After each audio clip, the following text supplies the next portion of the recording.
할렐루야. 주님이 우리 가운데 함께 하십니다. 동탄의 무명한 개척교회 목사를 불러주셔서 감사드립니다. 먼저 저를 간단히 소개하자면요, 저는 중국 선교지에 좀 오래 살았습니다.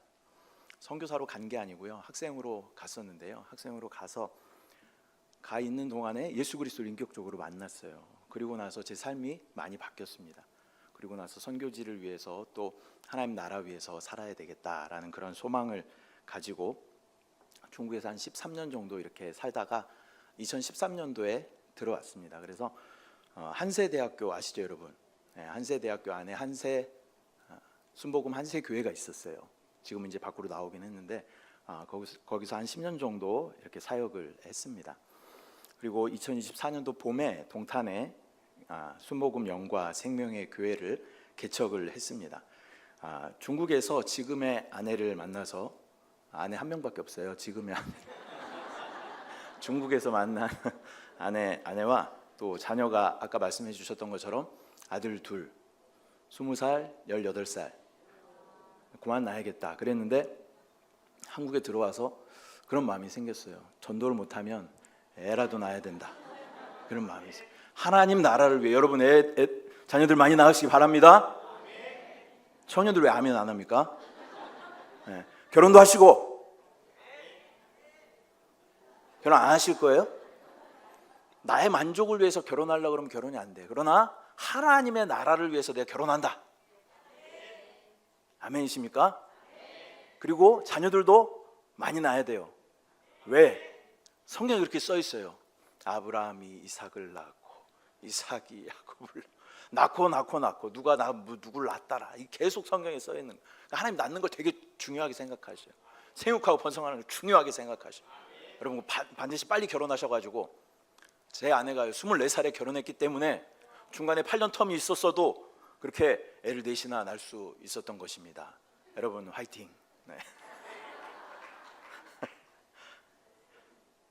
동탄에서 이제 청소년 사역을 하고 있는데요, 동탄에 청소년들이 되게 많아요. 동탄에 인구 연령이 되게 낮습니다. 한 32세인가 그렇게 된다고 하더라고요. 그래서 한 개척하고 나서 한 6개월 정도는 방향을 찾지 못해서 많이 이렇게 헤매는 그런 시간이 있었어요. 그런데 기도하는 중에 창문을 열고 저는 이렇게 단지들을 보면서 기도하거든요. 저희 교회가 어디에 있냐면 일동탄에 능동이라는 곳에 있는데 사방이 이제 아파트 단지예요. 그리고 가운데 항아리 상권이라고 하나요. 그 안에 이제 식당들이 많이 있는데 그 식당들 있는 사이에 생뚱맞게 3층에 교회가 하나가 있어요.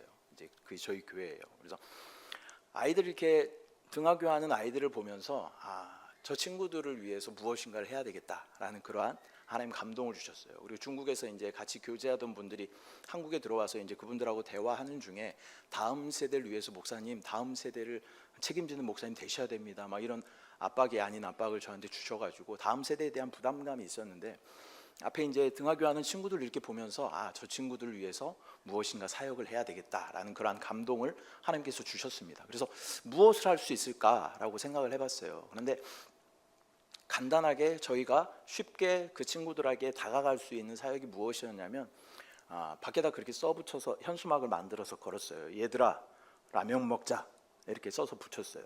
그러고 나서 중고등학생들은 누구라도 올라오면 라면을 컵라면이 아니라 목사님이 직접 라면을 끓여준다, 이렇게 해가지고 붙여놨어요. 우리 뭐 커피도 준비해 놓고 음료수도 준비해 놓고, 그래서 오는 친구들에게 편하게 와서 머물렀다가 쉬었다가 라면 먹고 또 보드게임도 하고 그리고 대화도 나누고 그렇게 갈 수 있는, 여름에는 시원한 장소를 제공하고 또 겨울에는 따뜻한 장소를 제공해야 되겠다, 그러한 마음으로 청소년 사역을 그렇게 시작했습니다. 그런데 개척교회잖아요. 개척교회는 항상 이렇게 물질이 풍요하진 않죠. 근데 청소년 사역은 어떻게 해야 돼? 다 전문 용어로 뭐라 그래요? 퍼줘야 돼요. 퍼줘야 돼. 얘네들이 라면을 한 개씩 먹을까요? 기본적으로 2-3개씩 이렇게 먹죠. 그래서 이제 각오를 했죠. 그래, 하나님께서 채우시겠지, 그런 마음으로 이 청소년들을 내가 섬겨야 되겠다, 그런 마음으로 시작을 했습니다. 그래서 이 라면 진열대를 1개를 샀어요. 라면 진열대를 1개 사고 현수막을 딱 붙이고 났는데, 그리고 나서 전략적으로 유튜브 쇼츠를 하나 만들었어요. 그래서 유튜브에다 올렸죠. 얘들아 라면 먹자 하면서, 저희 교회 유튜브에 들어오시면 얘들아 라면 먹자 이런 영상이 있어요.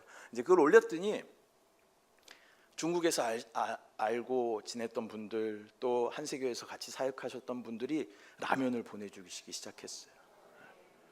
나가보면 너구리가 한 박스 와 있고, 또 나가보면 짜파게티가 한 박스 와 있고. 그래서 진열대 하나가 꽉 찬 거예요. 그래서 하나님 앞에 회개했습니다. 저의 믿음 없음을 주여 용서하여 주시옵소서. 그리고 나서 쿠팡으로 진열대를 한 개 더 샀어요. 그랬더니 그 편의점 하는 안수 집사님과 집사님이 음료수와 간식을 또 이만큼 가지고 오셨어요. 그래서 진열대가 또 꽉 찼어요. 한 10개 사놓을 걸. 그래서 그렇게 사역을 시작하게 됐습니다. 그래서 지금까지 라면이 부족해서 사역을 못했던 적이 없습니다. 계속 정기적으로 라면을 보내주시는 분들이 계시고, 또 그 덕분에 또 우리 교회 성도님들도 라면만 계속 먹여서 죄송하지만 아무튼 이렇게 나눌 수 있는, 누릴 수 있는 그러한 은혜가 있었습니다. 이 아이들이 이렇게 왔을 때는요, 처음에는 이렇게 복음을 전하려고 하다 보니까 아이들이 이렇게 반발심도 있고 그렇더라고요. 근데 그래서 그냥 복음을 전하지 말자, 아내랑 이렇게 이야기를 하고 오면 그냥 이야기 들어주고 따뜻하게 바라봐주고 그렇게 공감해주고 그렇게 하자라고 했습니다. 그랬더니 이제 친구들이 처음에는 3층이고 엘리베이터가 없는 3층이니까 애들이 잘 못 올라와요. 그러다가 한두 친구들이 용기 있는 친구들이죠.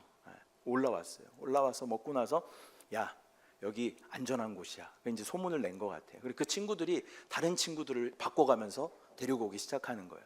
그래서 지금까지 라면을 먹고 간 친구들의 횟수는 한 150회 정도가 되고요. 사람 수로는 한 50여 명이 와서 라면을 먹고 갔습니다. 이 아이들이 와서 이제 자주 오는 아이들은 뭐 10번씩도 오는 아이들도 있고요. 뭐 을에 그냥 학원 가기 전에 들려서 라면 먹고 간다라고 생각하고 있는 아이들도 있고, 그러다 보니까 이제는 뭐 여자친구 얘기도 저한테 스스럼 없이 하고 부모님 얘기도 하고 이제 그렇게 친숙하게 되는 그러한 시간을 지금 가지고 있습니다. 근데 이제 소망은 뭐예요? 이 친구들이 어떻게 교회에 나오는 게 소망이잖아요. 나왔을까 안 나왔을까요? 역시 여러분들의 믿음이 저보다 큽니다. 안 나왔어요. 안 나왔어요. 이 친구들은 안 나왔는데요, 하나님의 방법은 또 우리 생각과는 다르더라고요. 이 친구들은 안 나왔는데 다른 분들이 와요. 다른 분들이 와서 자리를 채우시기 시작하셨고, 또 최근에는 저희 집이 이제 기본적으로 자녀가 이렇게 있잖아요. 자녀들이 있으니까 개척할 용기가 생겼을 거예요 아마. 그래서 저희 어머니하고 또 우리 집사님 한 분하고 여기 오셨어요. 다 또 같이 이렇게 8명이 처음에 개척을 시작했습니다. 근데 지금은 이렇게 하나님이 이모저모로 보내주시고, 또 저희 셋째 자녀가 돌봄센터를 다니고 있는데 그곳에서 친구들을 또 이렇게 데리고 오기 시작했습니다. 그리고 최근에 오신 한 성도님 가정이 4분 가정이 있는데 또 그 자녀들이 있어서 초등학생 부가 6명이 됐어요. 그래서 9월 달부터, 내일이 9월인가요? 아니죠. 9월 달부터 이제 주일 키즈 모임을 시작하려고 그래요. 요즘에 이제 막 주일 학교가 많이 없어지는 추세잖아요. 그러나 새롭게 또 다음 세대를 바라보며 또 이 자녀들이 잘 영적으로 성장하여서 하나님 나라를 이끌어오는 귀한 자녀들이 될 것을 믿음으로 바라보고 주일 키즈 모임을 시작합니다. 순복음 영과 생명의 교회 위에 기도해 주실 때 다음 세대 사역 가운데 하나님 기름 부음이 넘치게 하여 주시옵소서. 이 자녀들을 통하여서 하나님의 나라가 성취될 수 있도록 주여 은혜를 부어 주시옵소서. 이렇게 기도해 주시기 바랍니다. 하나님께서 저에게 또 우리 교회에게 주신 사명이기 때문에 하나님의 나라와 의를 위해 달려가면 하나님께서 이 모든 것을 더하시고 채우실 줄 믿습니다. 오늘 이제 말씀을 전할 텐데요, 오늘 본문의 말씀 제목이 뭐였어요? 제자입니까? 제가 말씀을 전하면서 계속 여러분에게 이러한 질문을 계속 할 것입니다. 성경 한 구절 더 읽어보면 요한복음 6장 66절부터 69절 말씀 함께 읽어보겠습니다. 시작.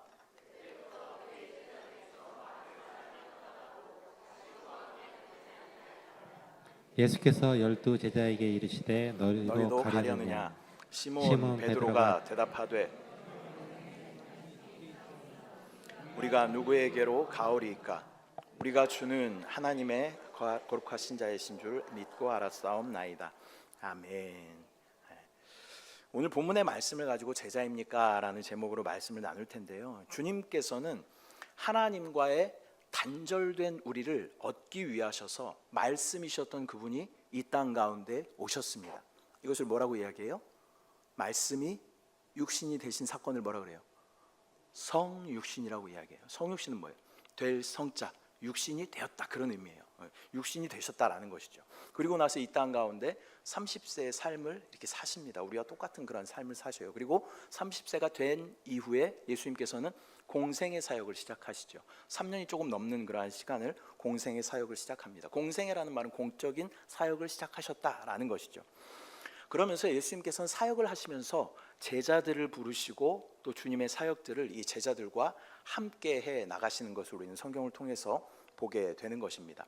많은 제자들에게 또 많은 사람들에게 가르치시는 사역을 하셨고, 또 병든 자들을 고치시고 또 천국 복음을 전하는 그러한 사역을 하십니다. 또한 이 모든 과정 가운데 제자들을 실시간으로 실습시키시고 훈련시키시고 양육시켜 가시는 것을 우리가 보게 되는 것이죠. 그렇게 주님이 공생의 기간 동안에 사역하실 때 많은 무리들이 주님을 따라다녔습니다. 오늘은 그 따르던 무리들은 어떠한 무리들이었는지 같이 한번 살펴보도록 하겠습니다. 먼저 첫 번째로 주님을 따랐던 무리 중에는요, 예수님을 대적하는 그러한 무리들도 있었습니다. 마태복음 9장 3절 또 9장 11절 말씀 이어서 합독합니다. 시작. 어떤 서기관들이 속으로 이르되 이 사람이 신성을 모독하도다. 바리새인들이 보고 그의 제자들에게 이르되 어찌하여 너희 선생은 세리와 죄인들과 함께 잡수시느냐. 예수를 따르는 많은 무리가 있었는데 그 중에는 예수님을 반대하는 그러한 사람들도 있었다라는 것입니다. 이 복음서에 보면 예수님의 사역을 잘 관찰하고 또 비판하고 또 방해하려고 하는 그러한 고정적인 무리들이 따라다니는 것을 우리는 볼 수 있습니다. 예수님께서 율법에서 벗어나는 말이나 행동을 하게 되면 여지없이 그들이 다가와서 예수님을 비난합니다. 항상 집요하게 관찰하고 따라다녔기 때문에 그렇게 꼬투리를 잡을 수 있었던 것이죠. 그 중심에 누가 있었냐면 바리새인들과 서기관들이 있었습니다. 먼저 바리새인이라고 하면요, 엄격한 종교 행위를 강조하고 또 철저하게 그 율법을 지켰던 사람들이 바로 바리새인들이었습니다. 사도 바울이 자신을 소개할 때 내가 바리새인 중에 바리새인이다, 내가 율법으로는 흠이 없는 자다라고 자기를 소개하는 것처럼 스스로를 율법에 흠이 없는 자라고 말할 정도로 그렇게 완벽하게 율법을 지키려고 했던 그런 사람들이 바로 바리새인들이었습니다. 그들이 생각하는 구원은 무엇이었냐면 자기의 열심으로 내가 율법을 열심히 지키는 것이 내가 구원을 받는 길이다라고 여겼던 것입니다. 그리고 자기의 기준을 딱 세워놓고 그 기준에 합당하지 않으면 정죄하고 판단하는 그러한 사람들이 바로 바리새인들이었습니다. 또한 서기관들은 율법을 필사하거나, 당시에는 이렇게 인쇄술이 없었잖아요. 그래서 율법을 필사하거나 또 연구하여 가르치는 그런 전문적인 율법 학자들이 바로 서기관들이었습니다. 이 사람들의 특징은 예수가 하는 일을 이렇게 잘 관찰하다가 혹여나 율법과 전통에 벗어나는 행동을 하거나 또 자기들이 지키는 그 율법에서 벗어나는 가르침을 예수님께서 전하실 경우에는 그것을 딱 트집 잡아서 예수님을 올무에 걸리게 하려는 그러한 무리였습니다. 어떻게든 예수님이 실수하거나 율법을 범하는 것을 바라고 또 그것을 이유로 예수님을 죽이고자 따라다니는 그러한 무리들이 있었다라는 것입니다. 우리도 어쩌면 이러한 삶을 살았을지 몰라요. 사도 바울이 예수님을 인격적으로 만나기 전에 다메섹으로 가는 길 위에서 예수님을 만나잖아요. 그 전에 사도 바울의 모습이 이런 모습이었어요. 예수 믿는 자들을 어떻게든 핍박하고 잡아 가두려고 했던 사람이 바로 사도 바울이었습니다. 그런데 이 사도 바울이 하나님의 놀라운 은혜로 말미암아 예수님을 인격적으로 만나게 되죠. 그리고 이제는 세상의 손가락질을 받더라도 그리스도인으로 살기를 자처하며 또 의를 위하여 핍박받는 것으로 천국의 소망을 두는 그러한 사람으로 변하게 된 것입니다. 저와 여러분 중에도 그런 분들이 있죠. 예전에 교회 다니는 사람 있으면 핍박하고 교회에 대해서 욕하다가 웬 은혜인지 예수님께서 우리를 만나 주셔서 구원받게 되고 이 놀라운 순복음 축복교회에 나와서 함께 믿음 생활하신 그런 분들도 있을 것입니다. 어쩌면 종교 지도자들처럼 여전히 또 율법과 종교의 스스로를 가둬두고 또 내 기준에 합당하지 않으면 비판하고 판단하며 정죄하는 우리의 종교적인 그러한 모습도 이에 해당할 것입니다. 또한 복음을 전하다 보면 우리는 또 우리를 반대하고 욕하고 손가락질하는 그런 많은 사람들을, 불신자들을 우리가 쉽게 마주치게 됩니다. 첫 번째 무리들은 바로 예수를 핍박하고 대적하는 그러한 종교적인 무리들이 있었다라는 것이죠.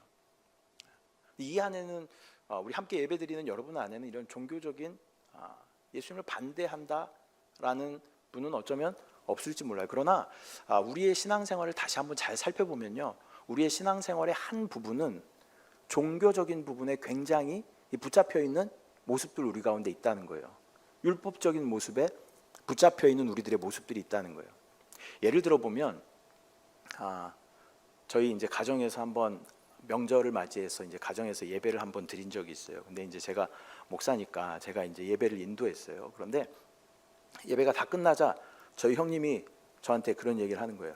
야, 너는 개역개정을 쓰는데 왜 사도신경은 옛날 걸로 하냐? 그러는 거예요. 그러니까 예배 내내 안수 집사님인 저희 형님은 보고 계시진 않겠죠? 저희 형님은 사도신경을 옛날 걸로 한 거에 대해서 머리에 이게 딱 꽂힌 거예요. 그래서 예배가 끝나기만을 기다렸다가 순복음 목사인 저에게 뭐라고 딱 해주고 싶었던 것 같아요. 그러니까 우리도 그런 모습이 있죠. 어느 교회를 갔는데 사도신경을 하지 않고 예배를 드리더라. 와, 어떻게 이럴 수가 있냐. 예배를 드리는데 주기도문을 하지 않고 예배가 끝나더라. 와, 어떻게 이럴 수가 있냐. 찬송가를 부르지 않고 복음성가를 부르더라. 어떻게 이럴 수가 있냐. 그러니까 우리 안에도 어떤 이런 종교성이 있다는 거예요. 그런데 오늘 보여지는 이 예수님을 반대하고 핍박했던 바리새인들과 또 이 서기관들은 그러한 모습이 있었다는 거죠. 종교란 무엇이냐면 예수 그리스도 없이 하나님을 섬기는 것이 종교입니다. 이들도 하나님을 섬겨요. 그리고 율법에서 철저하게 그것을 지키려고 해요. 그러나 그 안에 무엇이 빠져 있어요? 예수 그리스도가 빠져 있다는 거예요.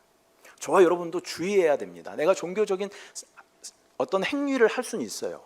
찬양을 부르고 예배 가운데 참여하고 또 전도도 하고, 또 이번에 여러분 선교 다녀오셨더라고요. 제가 여러분들 다 리서치하고 왔습니다. 간증도 다 듣고 왔고 1400km의 거리를 다 이렇게 보시고 5일 동안 어떻게 그렇게 다니셨는지 모르겠어요. 그리고 막 진짜 폭이 요만한 교회에서도 열심히 막 율동하시고 하신 것들 제가 봤습니다. 근데 진짜 내가 하나님 기뻐하시는 선교의 현장에 있다 하더라도 예수 그리스도가 우리에게서 빠져 있으면요, 이거는 그냥 종교예요. 종교. 여러분 무엇을 하든지 간에 예수 그리스도 없이 하는 것들은 하나님 앞에 1도 기억되지 않습니다. 이것을 여러분 정확하게 기억하셔야 돼요. 나는 최소한 이런 종교 지도자들은 아니지라고 생각할 수 있지만 우리 안에 이러한 모습들이 있다는 거예요.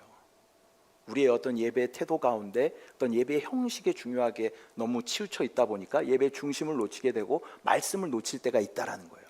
그래서 나에게 이런 종교적인 모습들이 있지는 않은가, 여러분 다시 한번 점검하시기를 축복합니다. 두 번째 예수님을 따라다니는 무리들은 어떤 무리들이었냐면 예수님의 기적을 보고 맹목적으로 따라다니는 그런 대다수의 무리가 있었다라는 것입니다.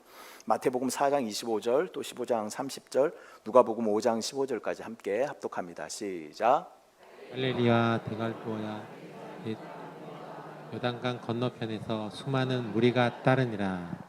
큰 무리가 다리 저는 사람과 장애인과 맹인과 말 못하는 사람과 기타 여럿을 데리고 와서 예수의 발 앞에 앉힘에 고쳐주시니 예수의 소문이 더욱 퍼짐에 수많은 무리가 말씀도 듣고 자기 병도.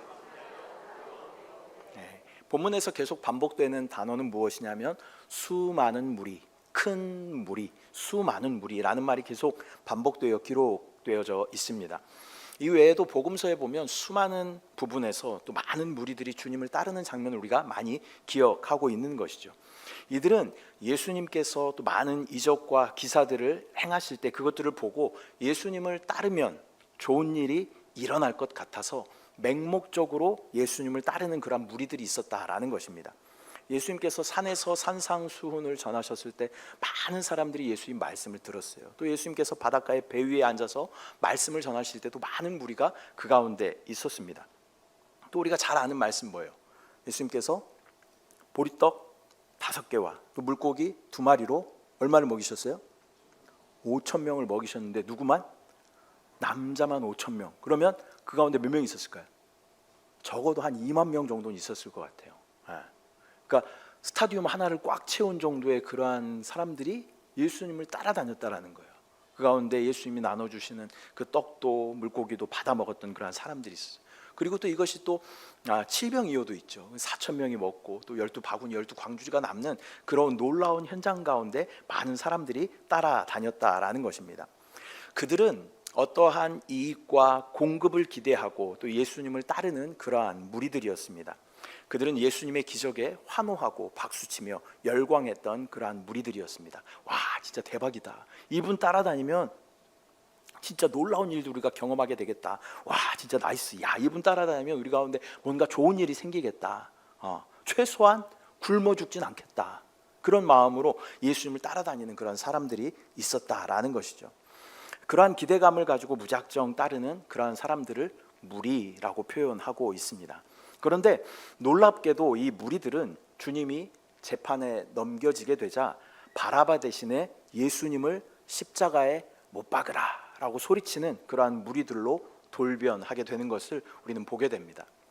군중 심리 속에서 예수님이 행하셨던 기적과 이사에 대해서는 온데간데 없이 다 까먹어버리고 또 예수님께서 전하셨던 그 복음의 축복의 말씀에 대해서는 다 잊어버리고 그냥 사람들이 못 박으라고 하니까 옆에서 같이 그냥 예수님을 못 박으라라고 소리치는 그러한 무리들로 바뀌었다라는 것입니다. 줏대가 없는 그러한 팔랑귀 같은 그러한 사람들이 바로 이 무리들에 속하는 그러한 사람들입니다.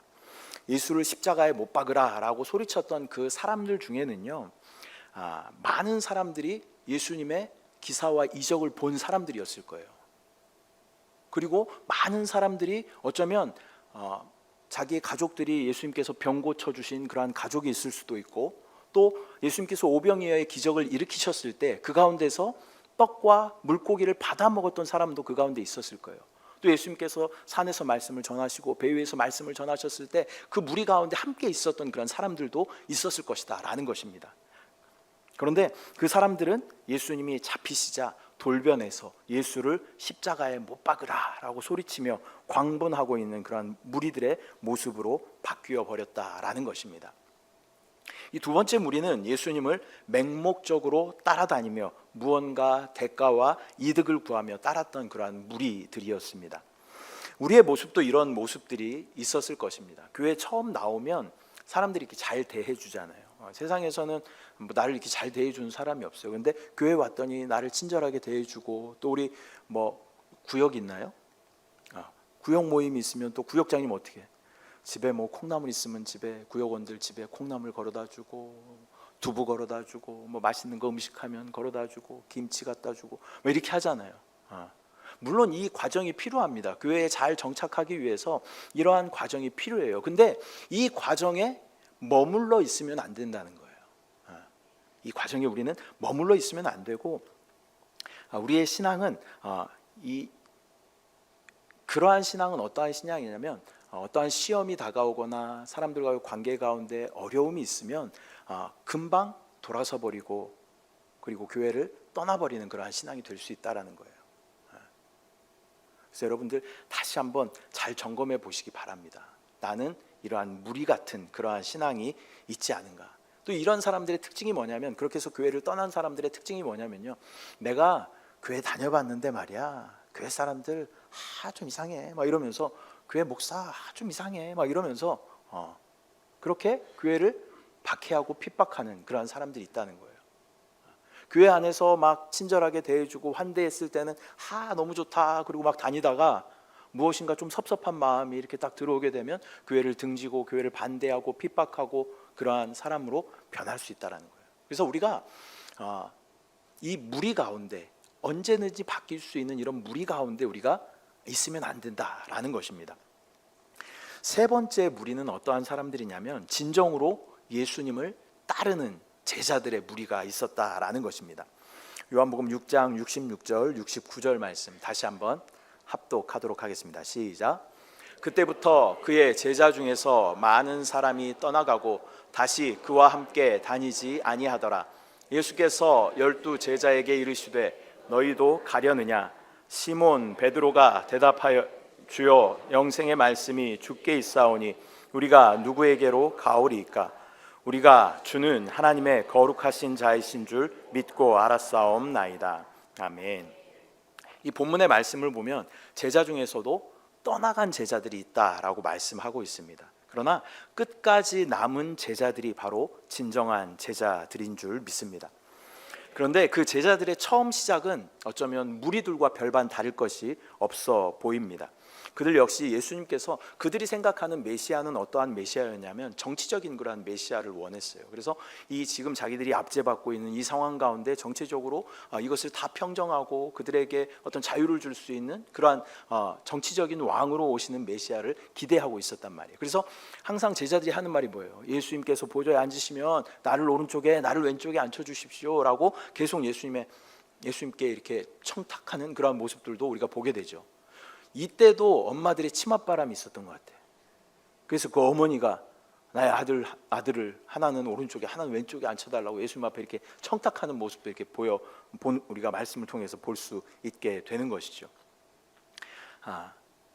또한 그 중에 하나는 예수님을 팔아넘기는 그러한 가룟유다라는 사람도 있게 되죠. 그리고 스스로 목을 매 죽는 그런 비극적인 결말을 맞이하기도 하게 되는 것입니다. 그리고 예수님께서 돌아가실 것을 여러 차례 예수님께서 말씀하심에도 불구하고 그들은 누가 서로 높은가 변론하고 주장하였던 그러한 사람들이었습니다. 심지어 우리가 잘 알고 있는 수제자가 누구예요? 베드로잖아요. 베드로는 어떠한 모습을 가졌냐면 예수님께서 네가 닭이 울기 전에 나를 3번 부인할 거다라고 이야기하자 내가 절대 그러지 않을 겁니다라고 이야기했지만 작은 여자 계집 종 앞에서도 맹세코 내가 그 사람을 알지 못한다라고 예수님을 부인했던 그러한 베드로의 모습을 우리가 말씀을 통해서 알고 있는 것이죠. 그러나 예수님께서는 죽음으로써 그들에게 진정한 용서와 생명을 허락하시고 또 진정으로 예수를 따르는 그러한 제자의 길로 인도하시고 이끌어 가십니다. 예수님의 죽음과 부활 승천 후에 그들에게 오순절 성령의 충만함이 부어지고 나서 그들은 영적인 눈을 뜨게 되고 또 모두 예수의 복음을 위해 목숨을 버리기까지 따르는 진정한 제자가 되었습니다. 저와 여러분은 할 수 없지만요, 우리 베드로의 모습을 보면 알 수 있죠. 베드로는 예수님을 3번이나 부인했던 그러한 연약한 사람이었어요. 큰 소리 땅땅 치지만 되게 연약한 그러한 사람이었어요. 그런데 성령의 마가의 다락방에 성령의 체험을 하고 나서 베드로의 태도가 완전히 바뀌는 것을 우리가 보게 되죠.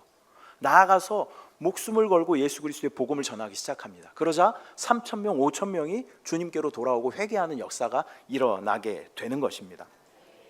저와 여러분은 할 수 없지만 우리 안에 생명 되시고 능력 되시는 성령이 우리 가운데 함께 하시면 우리는 죽기까지 주님을 따르는 제자의 삶을 살 수 있게 되는 줄 믿습니다.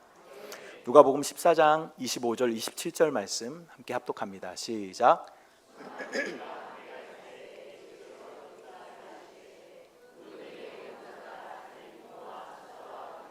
자매와 더욱이 능히 내 제자가 되지 못하고 누구든지 자기 십자가를 지고 나를 따르지 않는 자도 능히 내 제자가 되지 못하리라. 아멘. 예수 그리스도를 따르기 위해서는 이렇게 모든 것을 다 부인해야 되고 또 나의 십자가를 지고 주님을 따라야 하는 줄 믿습니다. 내가 죽고 예수 그리스도가 나타나고 그러한 삶이 바로 제자의 삶인 줄 믿습니다. 이 땅에 많은 사람들이 살아가고 있는데요, 세상에서는 사람들을 구별할 때 성별로 구별하거나 인종으로 구별하거나 민족으로 구별하거나 이렇게 구별을 합니다. 연령대로 구별하거나 그렇게 구별을 하지만 그러나 하나님이 보실 때는요, 이 세상에는 딱 2 종류의 사람이 있어요. 어떤 사람일까요? 예수님을 믿는 사람, 또 예수님을 믿지 않는 사람, 이 2 종류의 사람이 있다는 거예요. 근데 하나님은 예수님을 믿는 사람을 향한 놀라운 계획도 가지고 계시고 예수님을 믿지 않는 사람들을 향한 목적도 가지고 계십니다. 먼저 첫 번째로 믿는 자들을 향한 하나님의 계획은 무엇이냐면, 믿는 자들은 성숙하고 변화되고 성화되어서 예수 그리스도를 온전하게 나타내고 그분의 어떠하심이 삶 가운데 나타나는 온전한 그리스도인이 되는 것이 믿는 사람들을 향한 하나님의 목적인 줄 믿습니다. 제가 이제 감명 깊게 읽었던 책 중에 하나가 무엇이냐면 팬인가 제자인가라는 그런 책이 있습니다. 이 영어 제목으로는 Not a Fan 이렇게 써 있는데요. 카일 아이들먼이라는 목사님이 지으신 책이에요. 근데 그 책에서는 스타를 향해서 소리 지르고 열광하지만 자기의 필요에 따라 얼마든지 등을 질 수 있는 사람을 팬이라고 이야기합니다. 또 그 책에서는 성경에서의 한 인물을 소개하고 있는데 그 사람은 바로 유대인의 지도자였던 니고데모라는 사람을 소개하고 있습니다. 처음에는요, 이 사람이 사람들의 눈을 의식했어요. 그래서 밤에 몰래 예수님에게 나옵니다. 그리고 예수님께 어떻게 구원을 받을 수 있는가? 예수님께서 거듭나야 된다. 그럼 내가 지금 나이가 이렇게 많은데 어머니 뱃속에 다시 들어갔다 나와야 됩니까? 이런 이야기를 하고 돌아갔던 그러한 사람이죠. 이렇게 처음에는 사람들을 의식하고 또 자기의 어떤 신분과 위치를 지키기 위해서 조심스럽게 예수님 앞에 다가오는 그러한 모습을 우리가 보게 됩니다. 그런데 시간이 지나면서 그는 팬이 아닌 진정한 제자의 모습으로 변화되는 것을 보여주는데요. 요한복음 3장 1절 말씀 함께 합독합니다. 1절부터 3절까지 함께 합독합니다. 시작. 그런데 바리새인 중에 니고데모라 하는 사람이 있으니 유대인의 지도자라. 그가 밤에 예수께 와서 이르되 라삐여, 우리가 당신은 하나님께로부터 오신 선생인 줄 아나이다. 하나님이 함께 하시지 아니하시면 당신이 행하시는 이 표적을 아무도 할 수 없음이니이다. 예수께서 대답하여 이르시되 진실로 진실로 내게 이르노니 사람이 거듭나지 아니하면 하나님의 나라를 볼 수 없느니라. 니고데모라는 사람은요, 원래 예수님을 반대하였던 무리인 바리새인 중에 속해 있던 그러한 사람입니다. 그런데 그에게 예수의 소문은 무엇인가 그의 마음을 움직이는 그러한 시작이 되었습니다. 요한복음 3장에 나타난 니고데모의 모습은 매우 소극적인 그러한 모습으로 예수를 향한 궁금증이 있어요. 그 안에 궁금증이 있지만 그에 대해서 배우기를 원하는 그런 마음이 있지만 소심하게 밤에 몰래 예수님을 찾아오는 니고데모의 모습을 보게 됩니다. 그런데 이제 성경 말씀이 이렇게 몇 장 지나고 나서 7장에서 니고데모의 모습을 보면요, 그러한 어떤 비굴하거나 이러한 모습이 아니라 당당하게 바뀌어 있는 니고데모의 모습을 우리가 보게 되는 것입니다. 요한복음 7장 48절 52절 말씀 함께 합독합니다. 시작. 당국자들이나 바리새인 중에 그를 믿는 자가 있느냐? 율법을 알지 못하는 이 무리는 저주를 받은 자로다. 그 중에 한 사람 곧 전에 예수께 그들에게 말하되 우리 율법은 사람의 말을 듣고 그 행한 것을 알기 전에 심판하느냐? 그들이 대답하여 이르되 너도 갈릴리에서 왔느냐? 찾아보라, 갈릴리에서는 선지자가 나지 못하느니라 하였더라. 또한 예수님이 돌아가신 후에 이 아리마대 요셉과 함께 예수님을 장사 지내는 모습을 니고데모의 모습을 통해서 우리는 볼 수 있습니다. 사내들인 공회원으로서 예수님을 반대하던 무리 속에 있던 이 니고데모가 예수님의 장례를 또 적극적으로 돕는 이러한 모습은 사실 자기의 모든 명예와 또 권리를 다 포기하는 그러한 결단의 모습인 것입니다. 그는 신분상으로는 예수님을 반대하고 핍박해야 하는 그러한 무리들 속에 있었습니다. 그러나 그는 예수님의 말씀에서 진리를 발견하고 예수님의 팬이 됩니다. 그리고 팬이었던 그가 후에는 예수를 따르는 제자가 되었던 것이죠. 이 전승에 따르면요, 이 니고데모는 1세기경에 순교하였다라고 전해지고 있습니다. 또한 우리가 알고 있듯이 요한을 제외한 모든 제자들은 어떻게 했어요? 순교했어요. 요한도 순교하려고 했지만 하나님께서 그것을 미루셨죠. 계속 미뤄주셨어요. 여러 차례 미뤄주시고 요한은 사명이 있었어요. 또 하나님의 말씀을 완성하는 그런 사명이 있었기 때문에 요한은 순교하지 못했지만 다른 제자들은 다 순교하였다라는 것이죠. 또 우리가 잘 알고 있는 사도 바울 역시도 순교하였죠. 니고데모도 순교하였다라고 전해지고 있습니다. 그래서 이 이러한 제자들이 순교할 수 있었던 이유는 무엇이냐면 부활하신 예수 그리스도를 만났기 때문에, 부활에 대한 소망이 있었기 때문에 기꺼이 순교할 수 있었던 것입니다. 그래서 죽기까지 나를 사랑하신 주님을 믿었기 때문에 죽기까지 그 예수를 전하는 사람들이 되었던 것입니다. 제자들은 대부분 순교하였어요. 다시 한번, 제자들은 대부분 순교하였습니다. 자, 옆에 분들하고 한번 질문해 보겠습니다. 제자이십니까? 다시 한번 여러분 잘 생각해 보세요. 대답하기 전에 잘 생각해 보세요. 제자들은 어떻게 했다고요? 순교했다고요. 자, 여러분 제자이십니까? 제가 여러분께 여쭤볼게요. 여러분 제자이십니까? 잘 생각하고 대답하시죠. 바로 순교하셨어요.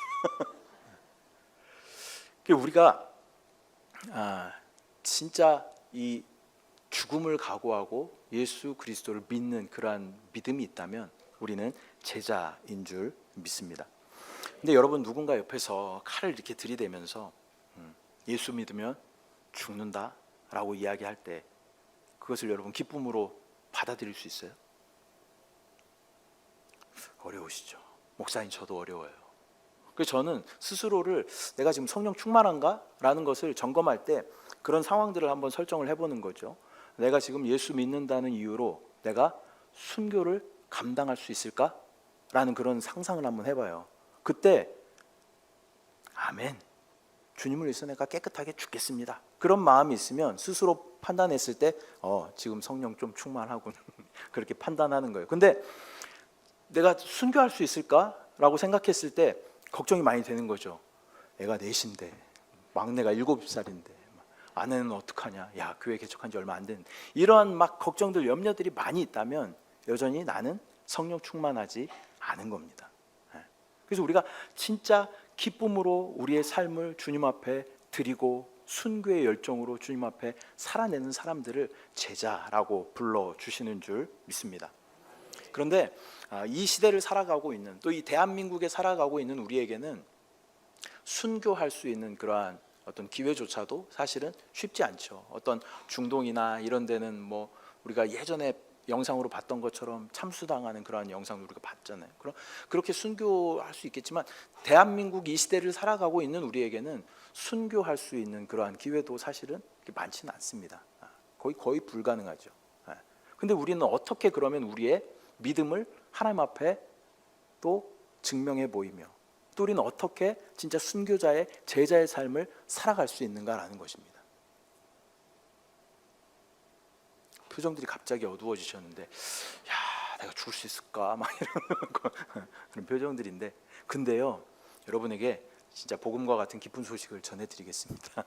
뭐냐면 우리가 지금 이렇게 육신의 어떤 목숨을 바쳐서 주님 앞에 순교할 기회는 우리 가운데 없을지라도 우리가 순교할 수 있는 방법이 있어요. 여러분들이 목숨처럼 여기는 무엇인가가 여러분들에게 있어요. 그것이 여러분들의 시간이 될 수도 있고, 여러분들의 열정이 될 수도 있고, 또 이 세상 사람들이 제일 목숨처럼 여기는 게 뭐예요? 돈이에요, 돈. 여러분들의 물질이 될 수도 있고, 또한 여러분의 충성이 될 수도 있고, 헌신이 될 수도 있다는 거예요. 이것을 내가 기쁨으로 주님께 드린다면 주님께서는 우리의 이 순종과 헌신을 작은 순교로 여겨 주실 줄 믿습니다. 네. 그렇다면 여러분에게 다시 한번 질문하겠습니다. 여러분 제자이십니까? 네. 아까보다 훨씬 제 아멘 소리가 커졌잖아요. 네. 그러니까 우리가 내가 소중하게 목숨처럼 여기는 무엇인가를 주님 앞에 기쁨으로 내어드릴 수 있다면 저와 여러분은 참된 제자의 삶을 살아가게 되는 줄 믿습니다. 또한 우리가 죽을 수 있는 방법이 있어요. 뭐냐면 나의 육신을 죽이는 거예요. 육신을 죽인다라는 말은 무슨 말이냐면, 사람에게는 영과 혼과 몸이 있죠. 뭐 2분설이 맞냐 3분설이 맞냐, 이것은 뭐 아무튼 순복음은 3분설을 지지한다라고 이야기를 해요. 영과 혼과 몸이 있는데 우리의 천연적인 생명은 무엇을 따라가요? 육신을 따라가요. 육신을 따라가. 근데 육신 안에는 무슨 법이 있어요? 사단이 심어놓은 죄와 사망이라는 법이 있어요. 우리는 이것을 너무나 자연스럽게 따라갑니다. 그런데 우리에겐 또 거듭난 영이 있어요. 그래서 예수 그리스도께서 이 거듭난 영 안에 와 계시는데 우리가 순간순간 이 거듭난 영을 우리가 선택한다라는 것은 나의 혼의 즐거움을 포기하는 것이고 나의 육신의 생명을 포기하는 거예요. 그러면 우리는 이 제자의 삶을, 순교자의 삶을 살 수 있다는 거예요. 날마다 내가 하고 싶은 무엇인가를 포기하고 주님이 하고 싶은 것을 선택한다면 이건 내가 죽는 거거든요. 이 선택 가운데 우리는 날마다 내가 하고 싶은 것들을 선택해 왔지만 그러나 이제는 주님이 하고 싶은 것들을 선택하는 거예요. 제가 여러분의 그 지난 주일 그 선교 보고 영상을 보면서 간증하는 친구들의 간증을 이렇게 들었다 그랬잖아요. 근데 처음 나와서 간증했던 그 청년이 왔나요 오늘? 안 보이는 것 같네. 세상으로 갔나요? 네. 근데 너무나 이렇게 세상을 저의 모습을 또 보는 것 같았어요. 세상을 너무나 사랑하고 세상 가운데 어떠한 그런 기쁨을 찾으려고 했지만 또 교회 안에 왔는데 누구는 열심히 하는 모습을 보니까 막 짜증나고 꼴보기 싫고 막 그런 모습들이 있을 수도 있죠. 그러나 예수 그리스도를 인격적으로 딱 만나고 나니까 나의 삶을 기쁨으로 하나님 앞에 드리는 것이 드려도 또 드리고 싶다라는 그 표현이 감동이 되더라고요. 진짜 예수 그리스도를 만나면요 그러한 삶이 되는 거예요. 내가 쓰고 싶은 것이 아니라 주님께서 필요하신 것에 내 삶을 드리는 것, 내가 관심 있는 것이 아니라 주님이 관심하시는 것에 나의 삶을 드리는 것, 이 땅에서 내가 하고 싶은 것이 아니라 주님께서 일본에 가라 하면 가는 것, 이것이 순교자의 삶인 줄 믿습니다. 내가 하고 싶은 나의 어떠한 것을 포기할 수 있다면 저와 여러분은 주님의 제자인 줄 믿습니다. 이렇게 믿는 우리들이 예수 그리스도의 제자, 이기는 자로 세워지는 것이 주님의 목적인 줄 믿습니다. 이기는 자라는 표현이 지금은 이렇게 쓰기가 참 되게 좀 불편해졌어요. 왜 그럴까요? 신천지가 이기는 자를 많이 써가지고 이게 얼마나 거룩하고 아름다운 단어인데 자기만 뭐 이긴 자라고 얘기를 해가지고 제가 너무 좋아하는 말인데 여러분 근데 마음껏 쓰십시오. 계시록에는 이기는 자 계속 나와요. 이기는 거에게는 계속 나와요. 저와 여러분 이기는 자가 되어야 되는 줄 믿습니다. 뭘 이겨야 돼요? 우리 육신의 욕심을 이겨야 돼요. 육신의 정욕을 이겨야 돼요. 내가 하고 싶은 것을 이겨야 돼요. 그렇게 이기는 자가 되었을 때 우리는 진정한 제자, 주님께서 원하시고 기뻐하시는 제자의 삶을 살아가는 줄 믿습니다. 또한 두 번째 종류의 사람은 믿지 않는 사람들이 있다고 그랬잖아요. 이 사람들을 향한 주님의 목적은 무엇인가? 그것은 먼저 믿은 저와 여러분들을 통하여서 그 사람들을 구원하시고자 하는 목적이 있다라는 것입니다. 우리는 두 방면으로 생각해야 돼요. 한편으로는 나의 거룩함을 지켜내고 내가 계속 예수 그리스도를 우리 안에 받아들임으로 말미암아 성화되는 그렇게 거룩하게 되어지는 그러한 삶을 살아내면서 한편으로는 믿지 않는 사람들에게 복음을 전해서 그 사람들을 어떻게 만들어야 돼요? 예수 믿는 사람을 만들어야 되고 누구 같은? 나 같은 사람 만들어야 돼요. 저는 사도 바울의 그 고백이 너무나 진짜 부러워요. 너희들 나를 본받아라 이렇게 이야기하는 여러분들 삶을 그렇게 변화시켜야 될 줄 믿습니다. 주님 앞에 떳떳한 제자의 삶을 살아가면서 여러분들의 영혼에 대한 관심을 가지고 그들을 구원할 뿐만 아니라 그들을 양육하고 또 그들에게도 예수의 생명으로 충만하게 채워질 수 있는 방법들을 제시하면서 그 사람들도 여러분과 같은 거룩한 제자들로 세워내는 것이 하나님이 우리를 통해 가지고 계신 목적이고 계획이다라는 것입니다. 이 계획 가운데, 이 목적 가운데 합당하게 사용받는 저와 여러분들 되시기를 축복합니다. 이러한 영적인 재생산이 우리 순복음 축복교회와 또 영과 생명의 교회 가운데 계속해서 일어난다면 우리는 하나님께서 기뻐하시는 영적인 유기체, 또 그리스도의 몸, 이기는 자, 온전한 교회 되는 줄 믿습니다. 우리 순복음 축복교회에 와서 보니까요, 연령층이 너무 조화롭게 이렇게 있는 것들을 보면서 감사하다 이런 마음이 많이 들었습니다. 또 어린 친구들도 많이 있다라는 이야기, 밤이 늦어서 많이 못 왔지만 어린 친구들도 많이 있다라는 이야기를 들었어요. 그래서 우리 안에서, 교회 안에서도 그러한 영적인 재생산이 계속 일어나야 돼. 우리 권사님들, 장로님들은 또 우리 안수 집사님, 집사님들을 잘 양육하고 이들이 또 그리스도의 거룩한 제자들로 세워지는 것을 믿음으로 바라봐야 돼요. 그리고 주님 앞에 섰을 때 우리가 함께 서는 거예요. 그렇게 양육받고 변화되고 성화된 자들이 함께 주님 앞에 서는 줄 믿습니다. 그리고 그들을 통하여 우리가 하나님 앞에 평가받고 하나님의 상급을 누리게 되는 줄 믿습니다. 또한 우리 중간 세대 분들은 또 청년들을 잘 양육하고 또 그들을 제자 삼고 또 그들이 그리스도의 거룩한 제자들이 될 수 있도록 계속 그들을 돌보고 보살피고 함께 기도해주고 격려하면서 함께 그리스도를 향해 나아가야 하는 줄 믿습니다. 또한 우리 청년들은 우리 어린이들, 자녀들을 위해서 이 다음 세대들을 위해서 또 함께 기도해주고 또 그 고통을 느꼈던 그러한 시간들이 있잖아요. 그 시기에 우리가 겪었던 그러한 고통들을 함께 공감해주고 여러분 들어주는 것만 해도요 이 상대방의 고민은 60% 이상은 해소가 됩니다. 내가 어떠한 답을 제시하지 않아도요 그 사람에게 공감해주고 들어주는 것만 해도 그 사람은 얻을 수 있어요. 그러니까 여러분 그렇게 영적인 우리 가운데 재생산이 계속 일어나야 돼. 제자가 또 제자를 세우고 또 제자를 세워서 우리 안에 그러한 제자들로 계속 세워진다면 하나님은 우리 축복교회를 축복하여 주시고 인정하여 주시고 놀라운 상급으로 우리를 평가하여 주실 줄 믿습니다. 세상에 교회들이 많지만 이 하나님의 목적에 합당한 교회들만 하나님께서 인정하여 주시는 줄 믿습니다. 교회의 크기가 크고 작고 이러한 문제가 아니라 그 가운데 영적인 생명의 공급이 계속 일어나고 있는가, 영적인 재생산이 계속 일어나고 있는가, 주님은 교회를 보실 때 그것을 보신다는 거예요. 저와 여러분 안에 이러한 영적인 재생산이 계속 일어나 제자가 또 제자를 세우는 그러한 놀라운 은혜가 있기를 축복합니다. 옆에 분들하고 다시 한번 확인하겠습니다. 제자이십니까?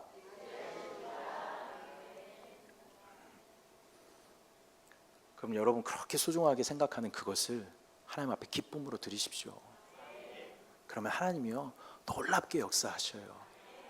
근데 우리는 항상 어떻게 하나님 앞에 계속 이렇게 거래를 하냐면 하나님 만약에 뭐 제일 이해하기 쉬운 게 물질이니까 물질을 우리가 하나님 앞에 드리는 데 있어서 대부분의 사람들은 인색하죠. 그리고 어떻게 하냐면 하나님 저는 물질이 없습니다. 다 없어요. 다 없지. 뭐 많은 사람도 다 없다 그래요. 왜? 물질은 끝이 없으니까. 욕심이 끝이 없으니까 다 없다 그래요. 풍족하지 않아. 근데 그렇게 이야기하죠. 하나님 저에게 물질이 없네요. 하나님 앞에 드리고 싶은데 물질이 없어요. 그래서 하나님 물질을 저한테 주시면 제가 하나님 앞에 물질을 드리겠습니다. 또 우리가 이제 건축하니까 막 또 건축 헌금도 막 해야 되잖아요. 마음에 부담이 있잖아요. 근데요 하나님의 방법은요 먼저 그의 나라와 의를 구하는 거예요. 이 순서를 여러분 잘 기억하시기 바랍니다. 우리는 하나님 앞에 그렇게 이야기하죠. 하나님 물질이 저에게 채워주시면 제가 하나님 나라를 위해서 심겠습니다. 그러나 하나님 뭐라고 말씀하셔요? 아니 먼저 심어. 그럼 내가 채울 거야. 이 순서를 하나님이 절대 바꾸지 않으셔요. 여러분 고집 좀 세시죠? 안 센 것 같은 표정들 하고 있지만 저만큼 다 세신 거 제가 다 알아요. 여러분 고집 센데요 뭐 올해 고집 부려봤자 한 4, 5년 고집 부리면 많이 부리는 거죠. 근데 우리 하나님은요 우리랑 비교가 안 돼요. 그분은 한 번 딱 마음 먹으면요 한 번 안 보기로 하시면 400년 안 봐버리셔요. 그래서 우리가 고집으로 하나님이 이길 생각하지 마십시오. 성경에 정확하게 기록하고 있어요. 너희는 먼저 그의 나라와 의를 구하라. 그리하면 이 모든 것을 너희에게 더하시리라. 먼저 하나님을 위해서 심는 삶이 제자의 삶입니다. 없는 가운데도 하나님 위해 심어보세요. 그러면 하나님께서 채우셔요. 하나님 나에게 시간이 없네요. 하나님 나에게 시간을 주셔야 내가 하나님 앞에 봉사할 텐데 하나님 나에게 시간이 없네요. 그게 아니라 잠자는 시간을 쪼개서 하나님 앞에 드려보셔요. 그럼 하나님께서 시간을 주셔요. 하나님 나에게 달란트가 없네요. 나에게 재능이 없네요. 하나님 앞에 나 있는 재능을 드려보셔요. 휴지 줍는 재능은 우리 가운데 다 있잖아. 그걸 먼저 드려보셔요. 토요일에 와서 우리가 의자 닦을 수 있는 재능은 우리 가운데 있잖아요. 그걸 먼저 드려보셔요. 그러면 하나님께서 놀라운 재능으로 채우신다고요. 하나님 나에게 물질이 없네요. 근데 내가 가지고 있는 것을 하나님 앞에 기쁨으로 드려보셔요. 그러면 하나님께서 놀라운 은혜로 채워주십니다. 이게 신앙생활의 기쁨이잖아요. 재미잖아요.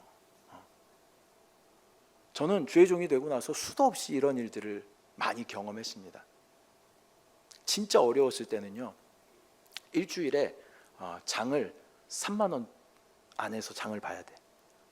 식구가 4식구인데. 그래서 과일, 뭐 고기 이런 거 먹는 거는 꿈도 못 꿨어요. 그런데 하나님 앞에 기쁨으로 물질을 드렸던 적이 있어요.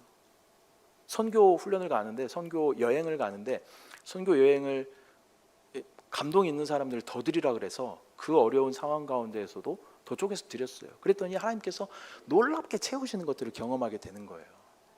과일을 먹지 못하잖아요. 근데 아내가 이렇게 지나가면서 감나무를 보면서 아, 감이 참 맛있게 생겼네요. 그리고 지나갔어요. 그랬더니 그 다음날 집 앞에 감이 한 박스가 이렇게 와 있는 거예요. 그 밤송이를 보면서 밤이 참 달콤하겠네요. 지나가면 그 다음에 밤이 또 두 뭉탱이가 이렇게 와 있어. 그런 걸 수도 없이 많이 경험했어요. 또 그리고 선교 그 헌금을 드렸더니 그 당시에 저희가 이제 모닝을 타고 다닐 때였거든요. 그래서 그때는 큰 아이들이 좀 어렸기 때문에 뒤에 아이들이 이렇게 누워서 자고 서울까지 12주 동안 선교 훈련을 다닌 적이 있어요. 근데 이 선교 헌금을 드렸더니 타이어를 갈 돈이 없는 거예요. 그래서 모닝 바퀴가 거의 다 닳았어. 이게 없어요. 홈이 없어졌어. 그래서 한 번은 비가 오는데 고속도로에서 한 번 쫙 미끄러지는 거예요. 생명의 위협을 느끼더라고요. 그래서 야, 어떡하냐. 살살 이렇게 다녔는데 그러다가 태국의 선교사님 사모님한테 연락이 온 거예요. 내가 헌금을 좀 해야 되겠는데 계좌번호를 알려달라는 거예요. 그래서 아니, 한국에 있는 저희가 선교지에 계신 선교사님께 헌금을 해야지 어떻게 선교사님 저희에게 헌금을 합니까? 이렇게 말씀드렸어요. 그랬더니 그 다음날 또 연락이 오셨어요. 화를 내면서, 잠을 못 잤다고 화를 내면서 가르쳐달라고. 그래서 가르쳐드렸어요. 그랬더니 저희에게 헌금을 보내주셨는데 얼마를 보내주셨냐면 33만 원을 보내주셨어요. 액수도 참 희한하죠. 30만 원이면 30만 원이, 35만 원이면 35만 원이지. 33만 원을 보내주셨어요. 그리고 그걸 가지고 타이어 가게 갔더니 타이어 한 짝이 8만 원이래요. 8, 4 매우 어렵나요? 32만 원. 얼마 남았어요? 잘하시네. 만 원이 남았어요. 애들 둘은 자고 있고 내려가면서 휴게소에 들려서 우동집에 갔더니 우동이 얼마일까요? 어떻게 이렇게 잘하시죠? 5,000원짜리 우동 2개를 아내랑 먹으면서 와, 우리 하나님 진짜 100원도 안 남기신다.